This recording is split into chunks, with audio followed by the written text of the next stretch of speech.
जय हिंद दोस्तों। आज की इस वीडियो में हम बात करेंगे कि इंडिया के कौन से 5 ऐसे कोर इशू हैं जिस पे इंडिया को ध्यान देने की ज़्यादा ज़रूरत है और इससे गवर्नमेंट दूर क्यों भागती है और ये हर इलेक्शन का मुद्दा बनता है।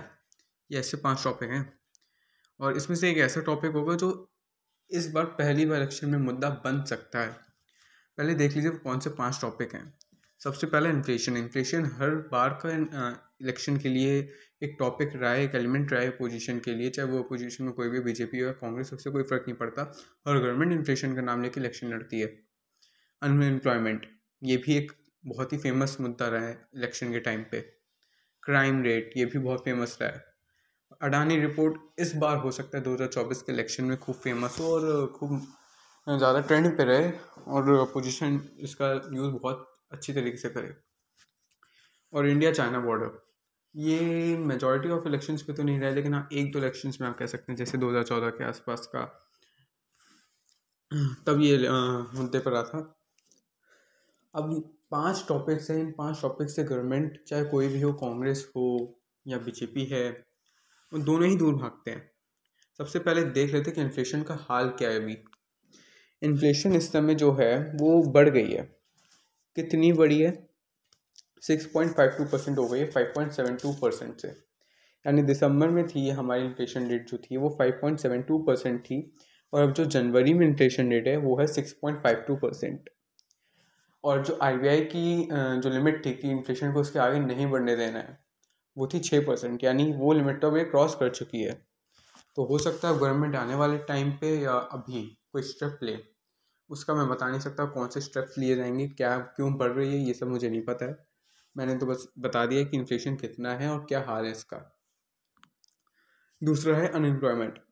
अभी अनएम्प्लॉयमेंट जो है, अगर आप साल के हिसाब से देखेंगे ईयर वाइज, तो हर साल कम हुई है।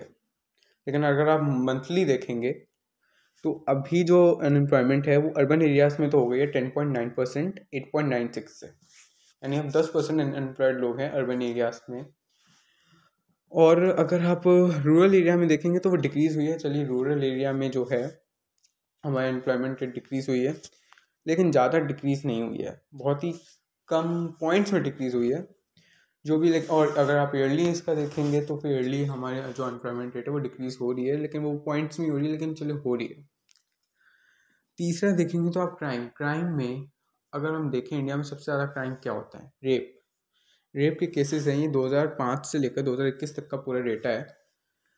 मेरे को 2022 और 2023 का मैंने डेटा खूब ढूंढा लेकिन मुझे मिला नहीं, तो 2021 तक का ही मिला, वही मैंने यहाँ पे लगा दिया। तो अगर आप देखेंगे तो आप रेप के केसेस आप हर गवर्नमेंट में देख लीजिए। 2011 से 2005 से ही बनना स्टार्ट हो गए थे और 2005 से लेकर 2021 तक आपको ये 18 से 40,000 तक के रेंज के अंदर मिल जाएंगे रेप केसेस। तो रेप को कंट्रोल करना बहुत ज़रूरी है। क्राइम को एक क्राइम की तरह देखना बहुत ज़रूरी है। आज के लोग उसको रिलीजियस एंगल से भी देखने लगते हैं कि ये क्राइम इसने करा, ये क्राइम उसने करा, तो ऐसा नहीं होना चाहिए। और ये जो रेप के केसेस है काफ़ी ज़्यादा हैं हर साल। अगर आप देखें एवरेज निकालेंगे तो 30,000 निकलते हैं हर साल। अगर आप एवरेज निकालें तो 25 से 30,000 के बीच में निकल रहे हैं। तो फिर ये रेप बहुत ही अलार्मिंग है और ये हर मुद्दा बना है कि आपके रूल में इतना क्राइम हो रहा है, इतना क्राइम रेट बढ़ गया है। और अभी भी कितने केसेस आए हैं सामने कि उसके 36 पीसेस करके उसमें भर दिए, उसको भर दिए। तो अब थोड़ा लॉ एंड ऑर्डर को यहाँ पे सुधारना बहुत ज़रूरी है और पनिशमेंट देना बहुत ज़रूरी है। नहीं तो फिर क्राइम रेट बढ़ता रहेगा और ये कोई गवर्नमेंट की फॉल्ट नहीं कहूँगा, गवर्नमेंट की ही फॉल्ट है, सॉरी, लेकिन किसी पर्टिकुलर गवर्नमेंट की फॉल्ट नहीं कहूँगा, क्योंकि यहाँ पे दोनों गवर्नमेंट फेल्ड हुई हैं। और ये जो अडानी रिपोर्ट है, इस पर जो सेंट्रल गवर्नमेंट की चुप्पी है वो साफ साफ प्रूफ कर रही है कि सेंट्रल गवर्नमेंट कहीं ना कहीं अडानी के साथ थे। अडानी को ही उन्होंने खड़ा करा है, पूरा बनाया है, उतना लेवल तक पहुंचाया था। क्योंकि जब राहुल गांधी जी ने पार्लियामेंट में क्वेश्चन पूछा था कि आप अडानी के साथ क्या कर रहे थे, प्लेन में कितनी बार आपने ट्रैवल करा, जवाब उसका नहीं दिया गया। जवाब ये दिया गया कि आपने नेहरू सरनेम क्यों रखा हुआ है, नेहरू जी का सरनेम क्यों नहीं रखा। क्वेश्चन पूछ दिया गया उल्टा, तो उसका जवाब नहीं मिला। ये कहीं ना कहीं फिर ये प्रूफ हो रहा है कि सेंट्रल गवर्नमेंट साथ थी, करंट गवर्नमेंट जो है वो साथ थी अडानी के। पांचवा जो है इंडिया चाइना बॉर्डर। वैसे तो राहुल गांधी जी बहुत ही बोलते रहते हैं कि 2,000 स्क्वायर किलोमीटर लैंड कैप्चर हो गया, वो कैप्चर हो गया, चाइना ने हमारे वो हमारे शोल्डर स्पीड दिए, ऐसे उल्टे सीधे वो स्टेटमेंट्स देते रहते हैं। लेकिन जो अभी रिपोर्ट आई है 30 जनवरी 2023 की ही रिपोर्ट है ये, इसमें एक पुलिस ऑफिसर ने लद्दाख की ये रिपोर्ट निकाली है कि जो इंडिया के 65 में से 26 पेट्रोलिंग पॉइंट्स थे वो अब बफर जोन बन चुके हैं।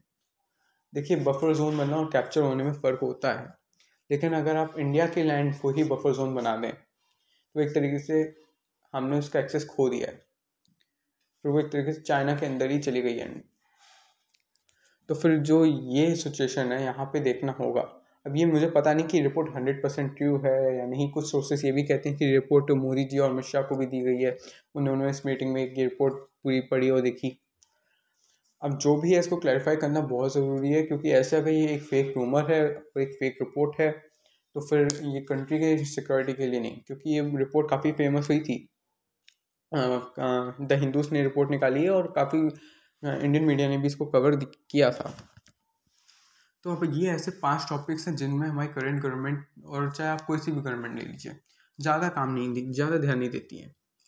ये जो इंडिया चाइना बॉर्डर पे, मैं इसमें एक पॉइंट और ऐड करना चाहूँगा कि अभी जो इंडिया का रिसेंटली डिफेंस बजट ऐड हुआ है, वो बढ़ा है, वो 72 पॉइंट कुछ समथिंग हो गया है।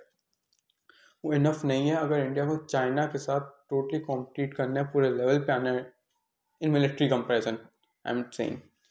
तो कम से कम 100 बिलियन तो होना चाहिए था। 2025 तक हो सकता है गवर्नमेंट कोशिश करे, और करनी भी चाहिए कि भाई 2025 100 बिलियन का हमारा जो है डिफेंस बजट हो जाए, जिससे हम मिलिट्री चाइना के एकदम बराबर पहुंच जाएं।